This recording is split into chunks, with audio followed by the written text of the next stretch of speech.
بڑے سردار تھے. ان کی وفات کے بعد ان کو کسی نے خواب میں دیکھ کر پوچھا ما فعل اللہ بکا، یعنی اللہ تعالیٰ نے آپ کے ساتھ کیا معاملہ فرمایا؟ انہوں نے جواب دیا کہ اللہ پاک نے مجھ پر رحم فرمایا، میری مغفرت فرما دی اور مجھے جنت میں داخل فرما دیا. پوچھا گیا کہ کس عمل کے سبب سے؟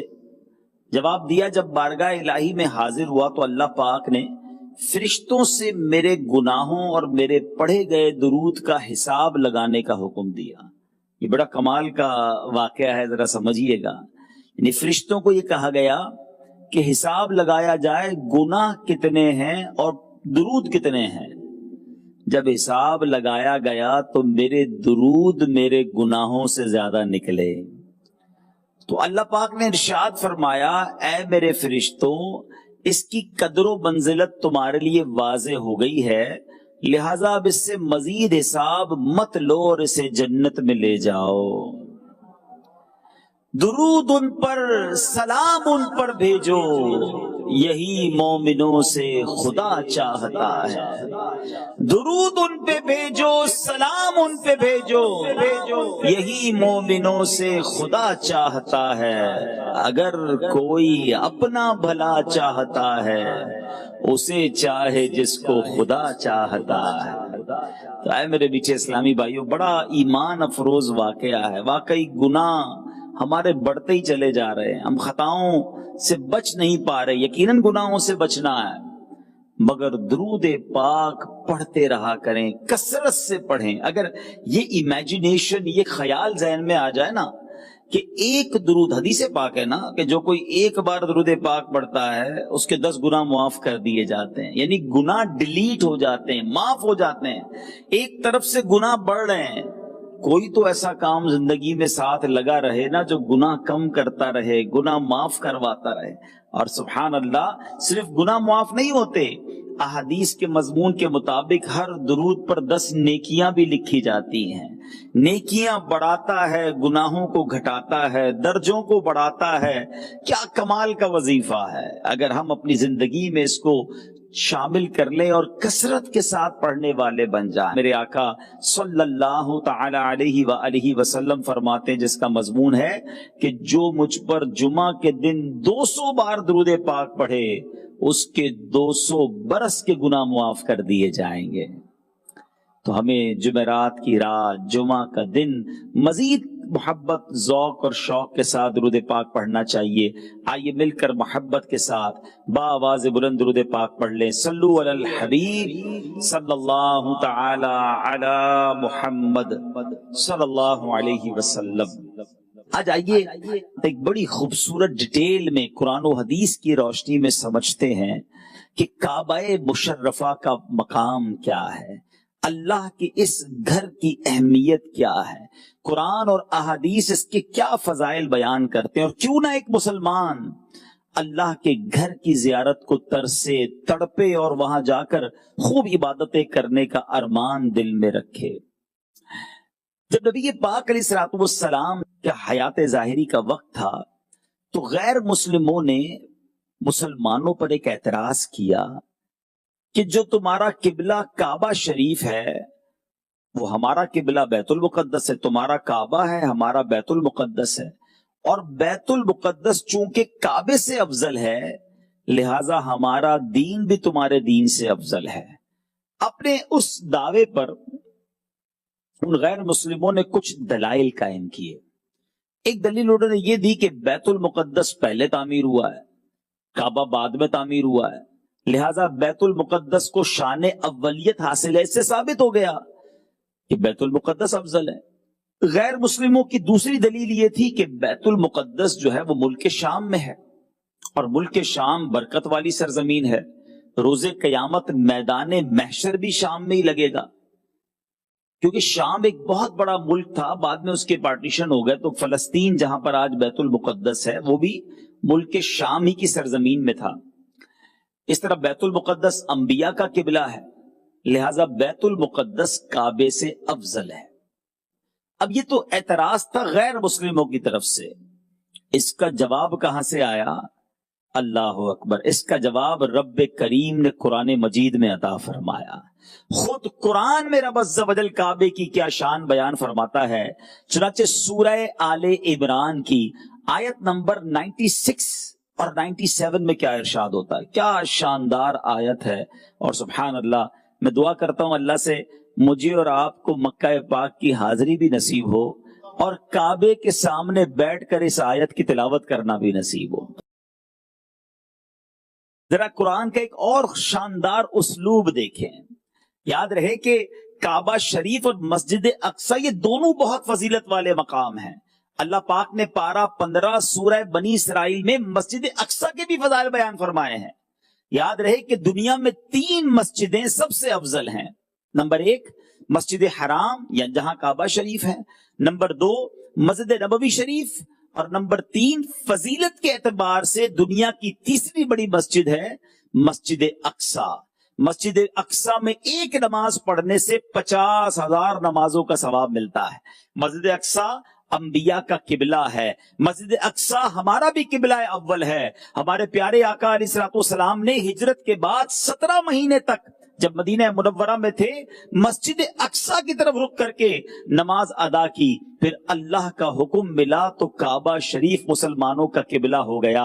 اور معراج کے دولہ سردار انبیاء صلی اللہ تعالی علیہ وسلم نے اپنے آسمانی سفر معراج کی ابتدا بھی مسجد اقصی ہی سے فرمائی. غرض مسجد اقصی بہت فضیلت والا مقام ہے مگر کعبہ بھی بڑا ہی فضیلت والا مقام ہے.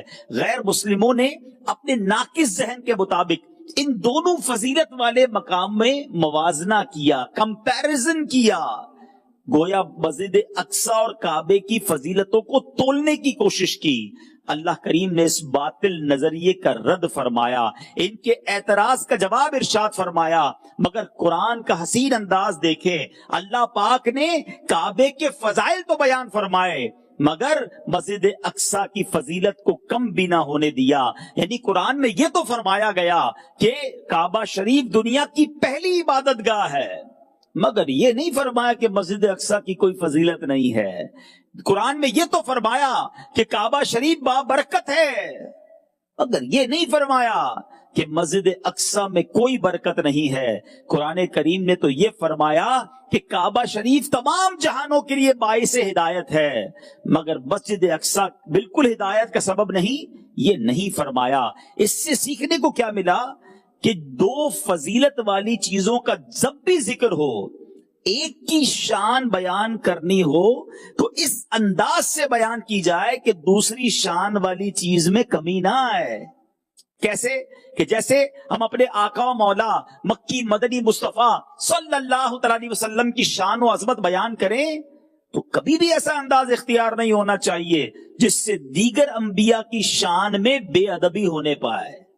جب ہم صحابہ کرام کا ذکر کریں بالکل کریں مگر اس انداز سے کبھی بھی نہ کریں کہ اہل بیت کی شان میں عظمت و بے ادبی ہو جائے. جب اہل بیت کا ذکر کریں تو دل و جان سے کریں مگر اس انداز سے نہ کریں کہ صحابہ کرام علیہ رضوان کی شان و عظمت میں کوئی بے ادبی ہو جائے. تو ادب والے جو ہیں قرآن اس کا انداز بتا رہا ہے کہ ذکر کعبہ ہو رہا ہے، کعبے کی فضیلت بیان ہو رہی ہے مگر کسی کی فضیلت کی کمی نہیں کی جا رہی. سبحان اللہ. سرۃ الارض کے معنی ہے زمین کی ناف. ناف جو ہوتی ہے پورے جسم کا ایک سینٹر پوائنٹ ہوتا ہے. مطلب یہ کہ زمین کے جس ٹکڑے پر کعبہ شریف موجود ہے یہ ٹکڑا سب سے پہلے پیدا کیا گیا اور یہیں سے ساری زمین کو پھیلایا گیا. اصل میں جب یہ زمین نہیں تھی نا تو آسمان بھی نہیں تھا، عرش الہی پانی پر تھا. اللہ پاک نے زوردار ہوا بھیجی جس سے پانی میں بڑی بڑی لہریں پیدا ہوئیں. ان لہروں سے پانی پر جھاگ بنی، پھر اس سے بخارات اٹھے. انہی بخارات کو اللہ پاک نے بلند فرمایا اور ان سے آسمان بنایا. اسی لیے اللہ پاک نے آسمان کو دھواں فرمایا. قرآن میں اللہ فرماتا ہے وَهِيَ دُخَانٌ، اور آسمان دھواں تھا. پھر زمین پر جو جھاگ بنی تھی اللہ پاک نے اس جھاگ کو پھیلایا اس سے ہماری یہ زمین بنی، اس طرح پہلے زمین بنائی گئی، پھر آسمان بنائے گئے، پھر آسمانوں کی تخلیق مکمل ہونے کے بعد زمین کو پھیلا دیا گیا۔ اللہ کریم قرآن مجید میں ارشاد فرماتا ہے وَالْأَرْضَ بَعْدَ ذَلِكَ دَحَاهَا، اور اس کے بعد زمین پھیلائی۔ حضرت عبداللہ ابن عباس رضی اللہ تعالی عنہما سے روایت ہے کہ جس مقام پر یہ جھاگ بنی تھی، یہ مقام کوئی اور نہیں تھا بلکہ زمین کا وہی مبارک ٹکڑا تھا جہاں آج کعبہ مشرفہ موجود ہے۔ Start of the land, start of the earth, زمین کی ابتدا یہ اسی جگہ سے ہوئی ہے جہاں آج کعبہ مشرفہ موجود ہے۔ حضرت مجاہد رضی اللہ تعالیٰ عنہ فرماتے ہیں زمین کا وہ ٹکڑا جہاں اب کعبہ مشرفہ موجود ہے، یہ زمین کی تخلیق سے 2000 سال پہلے بنایا گیا تھا۔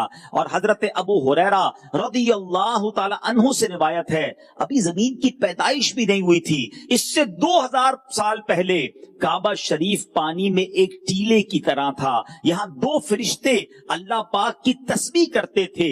پھر جب اللہ پاک نے زمین کی پیدائش کا ارادہ فرمایا تو اسی ٹیلے سے زمین کو پھیلا دیا۔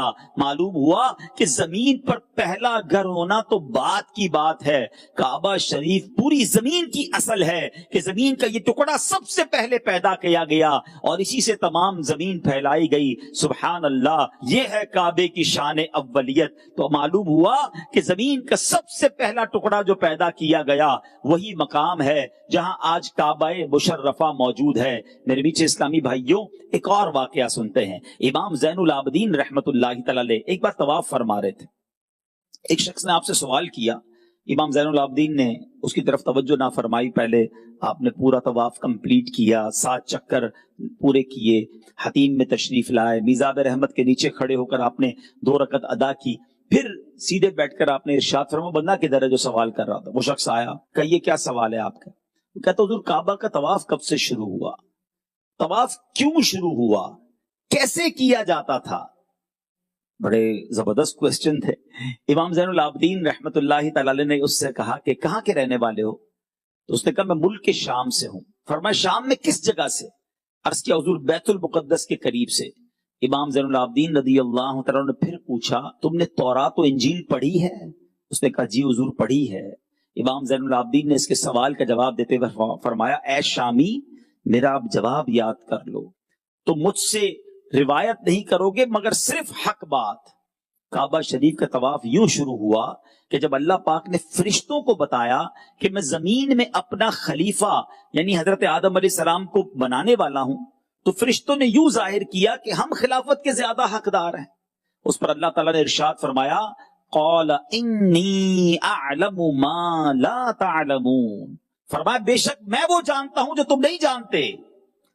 اللہ پاک کا جب فرشتوں نے یہ جواب سنا نا تو ان کو لگا شاید اللہ کریم ہم سے ناراض ہے، چنانچہ فرشتوں نے عرش الہی کی پناہ لی، اپنے چہرے اوپر اٹھائے، عاجزی کی، روئے اور 7 سال تک عرش الہی کا طواف کرتے رہے۔ آخر اللہ پاک نے ان پر نظر رحمت فرمائی اور عرش کے نیچے 4 ستونوں والا زبرجد کا ایک گھر بنایا۔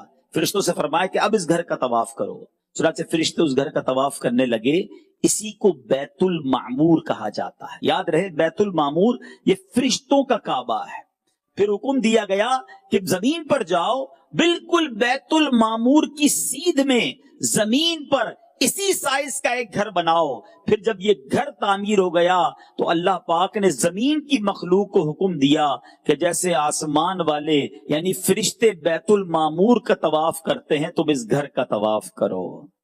اس سے ایک اور نورانی بات پتہ چل رہی ہے، اے کعبے کا دیدار کرنے والوں تمہیں مبارک ہو، اے کعبے کا طواف کرنے والوں تمہیں مبارک ہو۔ ایگزیکٹلی کعبہ اسی جگہ پر موجود ہے کہ اس کے بالکل اوپر فرشتوں کا کعبہ ہے جہاں فرشتے بیت المعمور کا طواف کرتے ہیں۔ اگر آج مسلمان کوئی کعبے کا طواف کرتا ہے وہ بالکل اسی مقام کے نیچے اللہ کے گھر کا طواف کر رہا ہوتا ہے۔ اے میرے پیچھے اسلامی بھائیوں، ایک اور روایت کے مطابق حضرت آدم علیہ السلام کی پیدائش سے 2000 سال پہلے بیت المعمور کی بالکل سیدھ میں فرشتوں نے کعبے کی عمارت بنائی. یہ پیمائش بیت المعمور کے برابر تھی. اس وقت کعبے شریف کا طواف تو صرف زمینی فرشتے کرتے تھے، مگر اس کا حج زمین و آسمان کے سارے فرشتے کرتے تھے.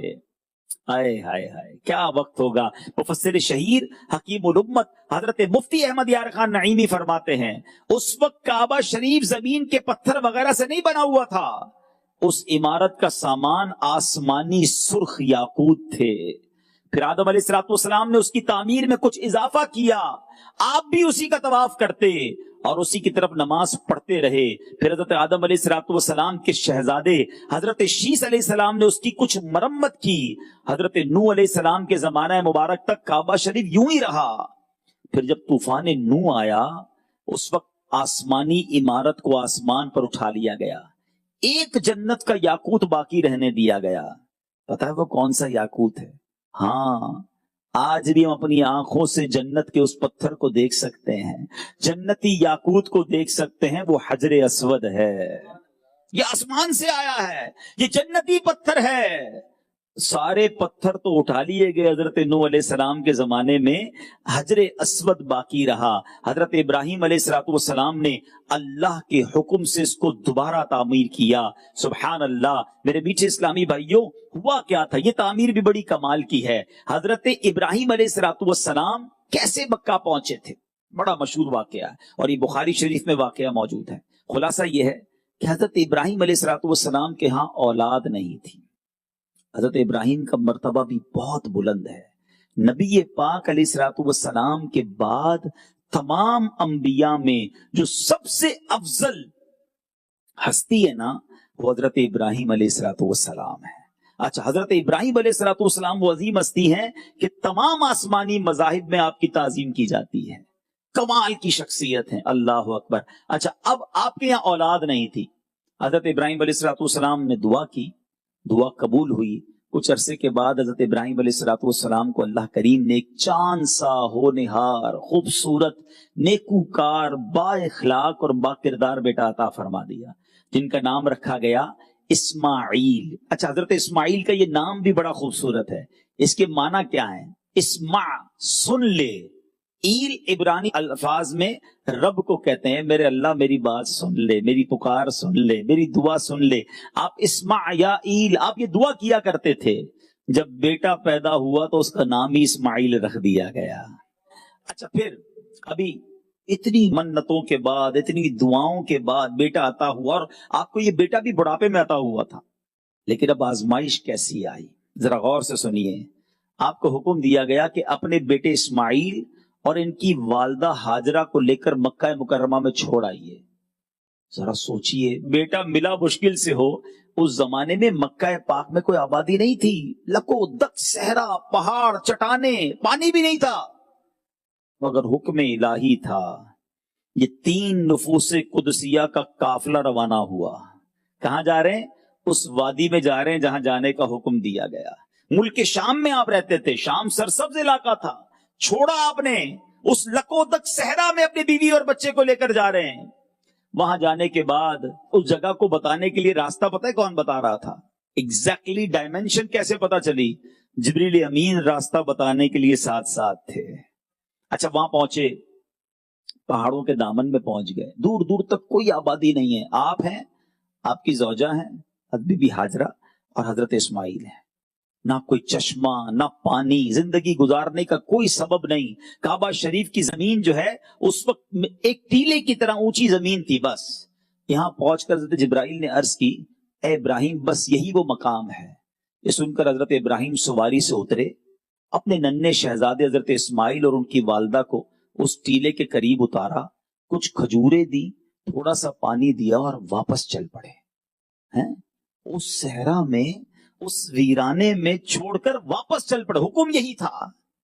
اب پیچھے سے آپ کی جو بچوں کی والدہ ہیں، کتنی عظیم ہستی ہیں بی بی ہاجرہ. آپ کی تو کیا شان ہے، یہ کیسی ماں ہے، اس کی یاد اللہ نے کیسے باقی رکھی ہے، اس کے بارے میں بات کرتے ہیں. بی بی ہاجرہ کہتی ہے کہ اے ابراہیم، ہمیں اس بے آباد جگہ میں کس کے سہارے چھوڑ کر جا رہے ہیں؟ حضرت ابراہیم نے کوئی جواب نہ دیا. بی بی حاجرہ نے چند بار یہی سوال کیا کہ کس کے سہارے چھوڑے جا رہے ہیں؟ آپ خاموش رہے. آخر عرض کی کہ حضور کیا آپ کو اللہ پاک نے یہ حکم دیا ہے؟ آپ ہمیں یہاں چھوڑ کر جا رہے ہیں؟ حضرت ابراہیم نے فرمایا کہ ہاں مجھے اللہ کا یہ حکم ہے، بس یہ سننا تھا کہ اللہ پاک کی اس نیک بندی حضرت حاجرہ رضی اللہ تعالی عنہا نے بے مثال توکل اور پختہ ایمان کا ثبوت دیتے ہوئے عرض کی تب تو خیر ہے، اللہ پاک ہمیں ضائع نہیں کرے گا. اللہ نے فرمایا ہم راضی ہیں.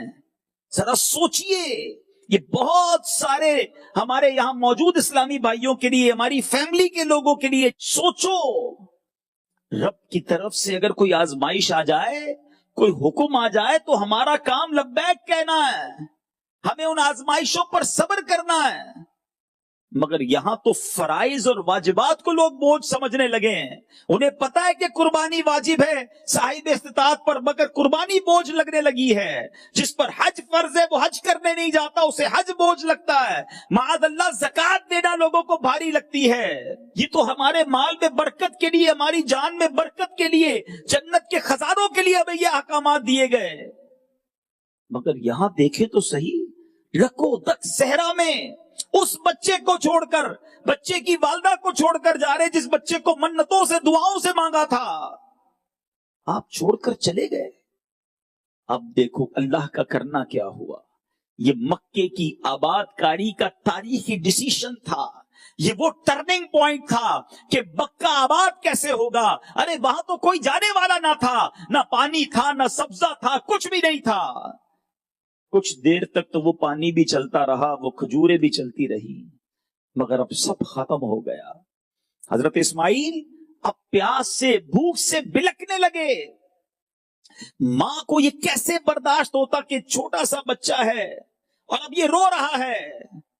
اب اس ماں نے بے قرار ہو کر دوڑنا شروع کیا، ایک پہاڑی سے دوسری پہاڑی کی طرف، دوسری پہاڑی سے پھر پہلی پہاڑی کی طرف. چلتے چلتے وہ ماں اپنے بچے کو بھی دیکھتی جاتی تھی کہ بچہ ٹھیک ہے کہ نہیں، کسی طرح پانی مل جائے، میں اپنے بچے کو کچھ کھلا دوں. ارے ماں ہوتی ہی ایسی ہے، ماں کو اپنی فکر نہیں، اپنے بچوں کی فکر ہوتی ہے. دھوپ کیسی ہوگی، ماحول کیسا ہوگا. بی بی حاجرہ ان پہاڑوں کے درمیان دوڑ رہی ہیں. اے میرے میٹھے اسلامی بھائیوں، ذرا غور کیجئے، یہ منظر کیسا باوقار، اور ماں کی وہ کیسی سچی بچے سے محبت تھی کہ اب حضرت اسماعیل روتے روتے جب اپنے پیروں کو ہلاتے ہیں، اللہ نے کرم کیا، ان کے پیروں سے پانی کا چشمہ جاری ہو گیا.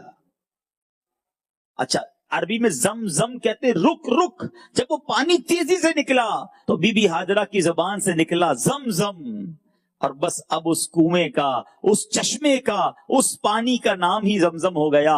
اللہ اکبر. اب جب پانی جاری ہو جائے تو پرندے بھی آتے ہیں، مسافر بھی آتے ہیں. آہستہ آہستہ کچھ لوگوں کا وہاں سے آ کر گزر ہوا. بی بی حاجرہ سے پوچھتے ہیں یہاں پانی ہے کہ ہم بھی اپنے گھر والوں کے ساتھ یہاں رہ سکتے ہیں؟ اجازت دے دی گئی. قبیلے کے لوگ آباد ہوتے گئے، 1 سے 2، 2 سے 4، 4 سے 8، یہ گھر بسنے لگے، آبادی بسنے لگی. آپ دنیا کے نقشے پر ایک اور بات اگر غور سے دیکھیں، دنیا کے کئی ملک ہیں جب بڑے بڑے صحرا ہیں، اگر آپ نقشے پر دیکھیں گے آبادی وہیں ملے گی جہاں پانی ہوتا ہے. اس کا مطلب یہ ہوا کہ پانی زندگی ہے، انسان پانی کے قریب بسنا چاہتا ہے. اللہ نے زمزم جاری کر دیا، مکہ آباد ہونا شروع ہو گیا.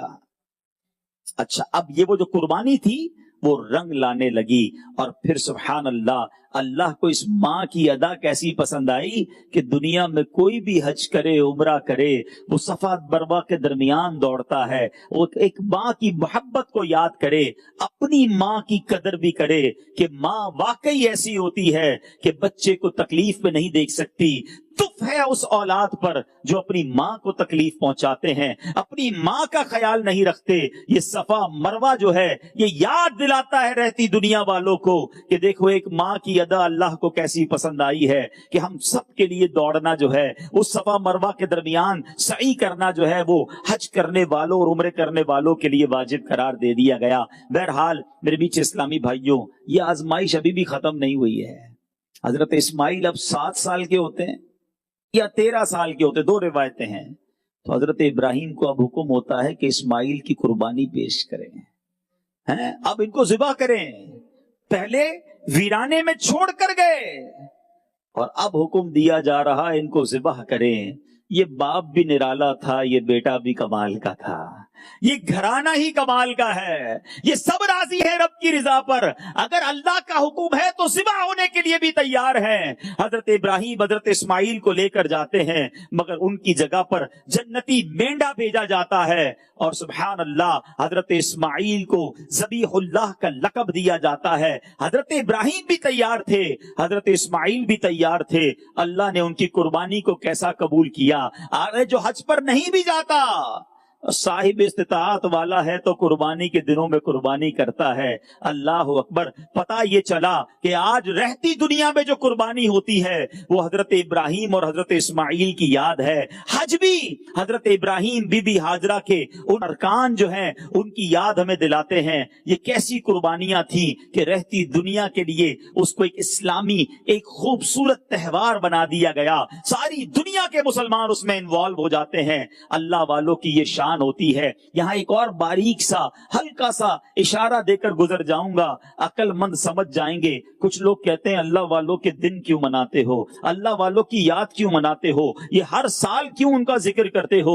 مجھے بتائیے حج کیا ہے؟ یہ اللہ والوں کی یاد نہیں تو کیا ہے؟ صفا مروہ کیا ہے؟ یہ بی بی ہاجرہ کی یاد نہیں تو کیا ہے؟ عقل تو یہ کہتی ہے اب تو کوئی پیاسا نہیں، بلکہ صفا مروہ کے درمیان اے سی بھی لگے ہوئے ہیں، کولر بھی لگے ہوئے ہیں، اب تو کوئی بچہ پیاسا نہیں ہے، ہمیں کیوں دوڑایا جا رہا ہے؟ شاید بعد والوں کو جواب دینا تھا کہ اللہ والوں کی یاد رب کو بڑی پسند ہے۔ ارے حضرت ابراہیم نے وہاں شیطان کو کنکر مارے تھے، وہ بہکانے آیا تھا، وہ راستے سے ہٹانے آیا تھا۔ آج تو کوئی شیطان وہاں نظر نہیں آتا، ایک دیوار ہے جس کو سارے حاجی پتھر مارتے ہیں۔ عقل تو کہتی ہے اس کو پتھر مارنے کی ضرورت کیا ہے، اپنے نیک بندوں کی یاد تازہ رکھنی ہے۔ ساری دنیا کا بتانا ہے۔ جو لوگ کہتے ہیں اللہ والوں کی یاد کیوں مناتے ہو، بیچارے حج کیسے کریں گے؟ حج تو قدم قدم اللہ والوں کی یاد ہے۔ آج رہتی دنیا قربانی کرتی ہے، کبھی کبھی تو کسی کے ذہن میں خیال آ سکتا ہے ارے بکرا، مینڈا، گائے، اونٹ یہی کیوں ذبح کرتے ہیں؟ آج کل تو ہم چکن کھاتے ہیں، ہمیں چکن اور فش بھی ذبح کرنے کی اجازت دی جائے تو جواب یہی آئے گا اللہ والوں نے جو ذبح کیا تھا، جس قربانی کی یاد اللہ کو مطلوب ہے وہ اسی لیے قربانی کروائی جا رہی ہے۔ تو امید ہے کہ یہ وسوسہ آئندہ کسی کو نہیں آئے گا کہ اللہ والوں کی یاد کو کیوں ہر سال منایا جائے۔ بزرگوں کے عرس بھی اسی لیے منائے جاتے ہیں، اللہ والوں کی یاد بھی اسی لیے منائی جاتی ہے کہ ان کی محبت دل میں پیدا ہو اور ان کے نقش قدم پر زندگی گزارنے کا جذبہ بھی پیدا ہو۔ بہرحال بات ہو رہی ہے کعبہ شریف کی۔ اب کعبے کی دوبارہ تعمیر کی گئی۔ حضرت ابراہیم یہ بانی کعبہ بھی ہیں، کیونکہ اب طوفان نوح میں تو کعبہ اٹھا لیا گیا تھا، اب وہ جگہ کیسے پتا چلی؟ سبحان اللہ۔ یہ بھی دیکھو اللہ کی قدرت کا کیا شاندار نظارہ ہے کہ اللہ کریم نے ایک بادل بھیجا۔ وہ بادل جو ہے حکم دیا گیا کہ اے ابراہیم اس بادل کے سائے کے نیچے کعبے کی تعمیر کی جائے۔ ایگزیکٹلی اس بادل کا سایہ اتنا ہی تھا جو جس کی ڈائمنشن آج کعبہ مشرفہ کی ہے، اسی جگہ پر حضرت ابراہیم نے تعمیر کی۔ اب یہ تعمیر کا منظر بھی کیسا ہے؟ حضرت اسماعیل پتھر پکڑاتے تھے، حضرت ابراہیم پتھر لگاتے تھے۔ اچھا ایک پتھر پر کھڑے ہو کر تعمیر کی گئی۔ آج کعبہ مشرفہ کو دیکھے تو بہت اونچی عمارت ہے، اتنی بڑی عمارت کے لیے تو کرین بھی چاہیے، اتنی بڑی عمارت کے اوپر پتھر رکھنے کے لیے مشینری چاہیے۔ وہ مشینری کہاں سے آئی؟ وہ لفٹ کیسے آئی؟ یہ کام کیسے ہوا؟ اللہ اکبر۔ وہاں ایک پتھر تھا جس پر حضرت ابراہیم کھڑے ہو گئے۔ اس پتھر کو آج ہم مقام ابراہیم کہتے ہیں۔ اس پتھر کا ذکر قرآن میں موجود ہے۔ مقام ابراہیم پر حضرت ابراہیم کھڑے ہوئے۔ روایتوں میں آتا ہے جتنا کعبے کی دیوار اوپر ہوتی وہ پتھر بھی اتنا اوپر ہونا شروع ہو جاتا۔ وہ لفٹ کا کام کر رہا تھا، جتنی کعبے کی دیوار اوپر جاتی پتھر اتنا اوپر ہوتا۔ حضرت ابراہیم پتھر رکھتے جاتے، حضرت اسماعیل دیتے جاتے۔ جب دوسری طرف کام کرنا ہوتا